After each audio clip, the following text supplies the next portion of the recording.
Hey everyone, Grayson the Bard here, and welcome back to day 36 of the hunt today. We are closing in on the quarter way mark. 2 days left. 3 days left. 37, 38, 39. Yes, 3 days left. And today we are fighting Tetsucabra, the original amphibian from Monster Hunter 4 Ultimate, the first of his kind, first of his skeleton type, and the progenitor of Tetranodon, and I guess kind of Chattacabra in Wilds, sort of ish. I swear I didn't plan this when I released the Hunting Horn preview showcase video thing yesterday. What I also didn't plan for was the fact that I am apparently lucky with crowns when I am recording stuff for this series, because the Nibblesnarf that I fought yesterday and the Tetsucabra that I hunted today, the Nibblesnarf was a gold crown small Nibblesnarf, and this Tetsucabra was a gold crown large. So apparently, if I want to crown farm monsters, I need to record it because I keep finding big lads. Maybe I'll eventually get that small crown Kieran in world that has been evading me for years at this point. But that's a video for another day. Today we're talking about Tetsucabra, who, like I said, is the first of the amphibian monsters that was ever released into Monster Hunter in Monster Hunter 4, and I really like him. He, this whole week is monsters that I really like that I would like to see come back in Wilds. I think Tetsucabra is up there in having a shot. Not particularly popular in, the way that some of the other monsters are. He's very much another early game monster. I think he was kind of the, third big monster that you fight in Monster Hunter 4, if I'm remembering correctly. So he's a very early stepping stone on your journey, but he left a big impression on me. I really liked his armor design. His greatsword design is just a big, chef's knife, which I absolutely loved. And the aesthetic of him in terms of his, physical proportions and build and features are really cool. I really can't say much about his color palette. The reds are not my favorite, but I do really like the way he looks with his big tusks, the bullfrog looking face, the real squat low to the ground stance that he has, and his big buck teeth, which I just think are adorable. And that's funny because I actually forgot about the buck teeth until my friends who I've been replaying Rise with, we were looking at Master Hojo's baby Tetsucabra in the Gathering Hall, and one of them asked me, why does it have buck teeth?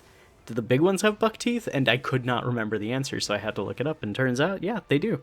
We got shafted in Monster Hunter Rise by not having Tetsucabra huntable in the game. I am gonna die on that hill. They were taunting us with having Hojo riding a little baby Tetsucabra, and we could not kill and wear its dad in front of it. How dare they? How dare they, Capcom? I'll never forgive them for this. Yeah, aesthetically, Tetsucabra is really cool, and fight-wise, I really like what it does as an early game monster. It has a lot of, again, like all these monsters I'm talking about, they are very well telegraphed. Their attacks are fairly easy to avoid as long as you're paying attention and not making sure that your recording software doesn't crap out every 5 minutes and decide to randomly stop recording, so you have to do the hunts multiple times. Not speaking from experience at all. The fight is very well telegraphed. It has a lot of big, large wind-up moves, which I think do a really good job of teaching newer players, what to look for and how to avoid incoming attacks. It also, with its tusks, it can dig giant rocks out of the ground that it can use either as a sort of, short-range shotgun projectile by, smashing the rock in front of you and sending debris flying. Or it can dig up larger rocks that it attempts to, use as a shield or flatten you with. And I think that's really cool. It's kind of got the, a bigger, more bombastic version of what Kulu Yaku does. And an interesting thing that I remembered with this fight is that as you break its tusk, the rocks that it can dig up out of the ground get smaller. And I think that's a really cool detail.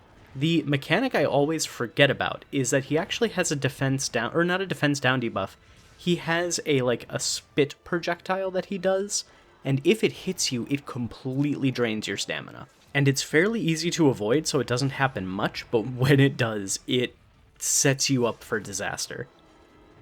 But yeah, Tetsucabra is a really good early game monster, a really good monster for teaching players how to properly evade, how to properly position, with how much he jumps around for long periods of time and then stands still for an equally long period of time. He's really good at teaching people how to take advantage of openings. I genuinely believe, for me personally, Tetsucabra is the best, like, coach monster.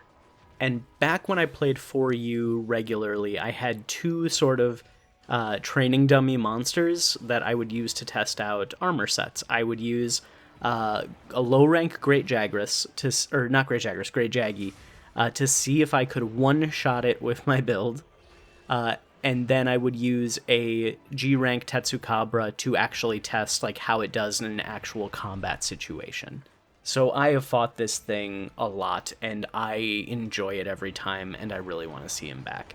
And I think of the areas that I have seen, the desert region and then the Scarlet Forest in Monster Hunter Wilds that have been revealed so far, at least, again, that I have seen, I think Tetsucabra wouldn't really fit in either of those, but if we do get like a, more underground volcano-y area, that is where he tends to live, so I think he would fit there really well. Although he also in Generations hangs around in the Jurassic Forest, so he could go in Scarlet Forest as well, maybe. I don't know. He is another one that I'm hoping them putting the baby Tetsucabra in Rise was them signaling that, yeah, he's going to be in the next game. Don't worry, we got you. But I'm also not as hopeful as I am for something like, Malfestio, who I think would just really fit in the natural aesthetics of the world.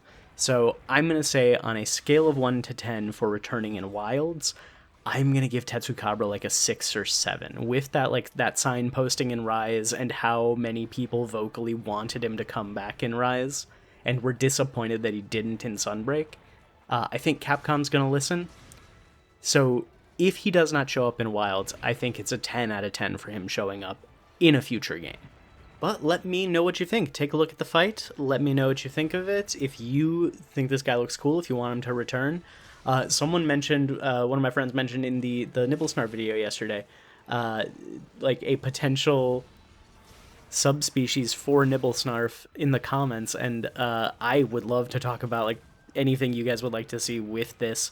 Like, one thing that I always wonder, because in my head, I'm like, yeah, these monsters should just come back mostly as is unless they really need a rework.